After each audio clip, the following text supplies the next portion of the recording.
Welcome to another episode of Entrepreneurs in Fuego. We're documenting the journey of amazing entrepreneurs, one digital footprint at a time. Nadjege, Casimir, how are you? I'm great. How you doing? Thanks for having me. It's my pleasure. Entrepreneur Empowerment Foundation. Let's talk about that. Okay, which part? You tell me. Welcome. All right. This is your show.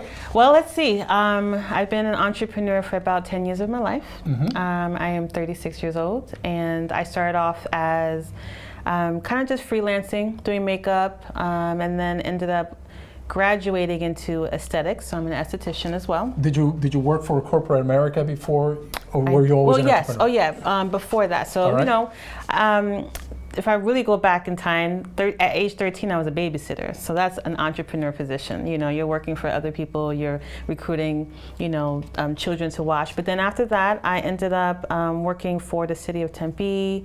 I also did a lot of corporate work, working with children. All right. Yeah, and then became an entrepreneur. So you became an entrepreneur, and what has been so far the most rewarding or more challenging aspect about being an entrepreneur?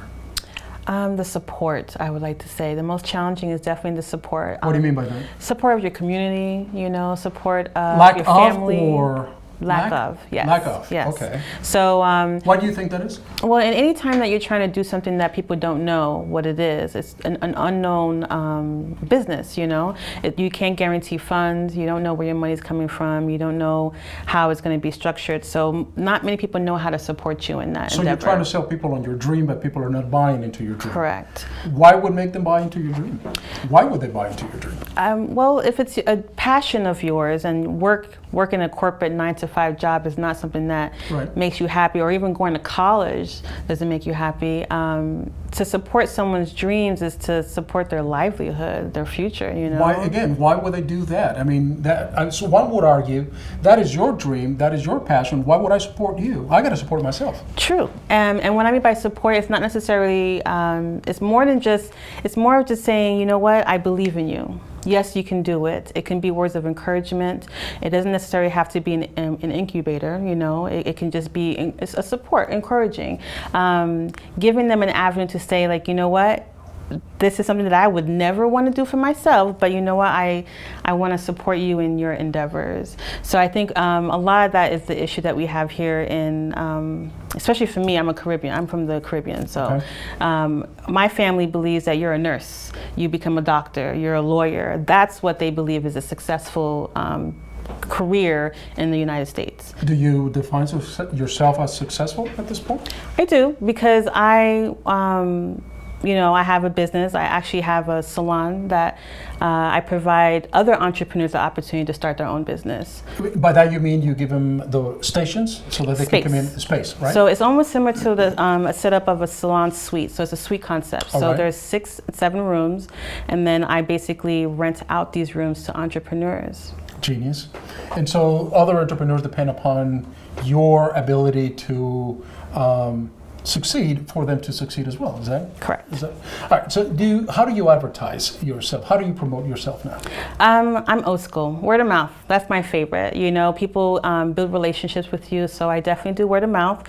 And I also am a big advocate for going to networking meetings. I go to breakfast, I go to lunch, you know, I go to happy hours all the time, and then you just kind of get to know different people and network. And the name, you got a great name for your business. Actually, you have styleseat.com, correct? Yeah, that's the booking site that I use to have my clients see me, and then Styleseat, styleseat.com. And then you have the Look of Scottsdale.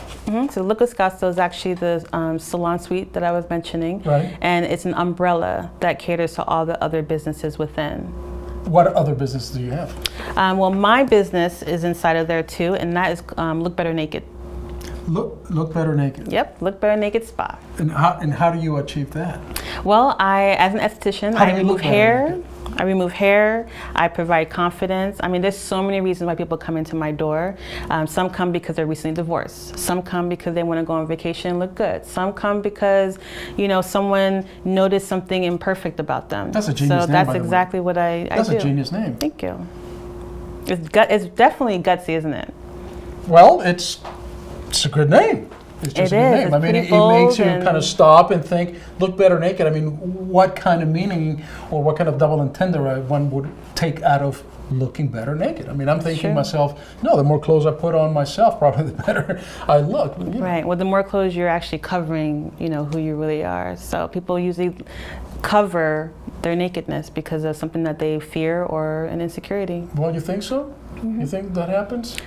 All the time. There's the so many time, right? wrinkles that people have that they don't like, and to be vulnerable and come see someone like myself, I'm able to see your wrinkle and actually see the beauty in it. There you go. Well, particularly today, that is Friday the 13th, we don't want to scare people off by me There you taking go. any clothes off or anything like that, and we're not going to do that. So what's the best advice that you ever got as an entrepreneur? The best advice, not to listen to people who are not doing what you're doing. You got to be careful because there are people who, everyone has an opinion. Everybody has an opinion. Wants to run their business. Oh, absolutely. All right. And even those who don't, they all have an opinion.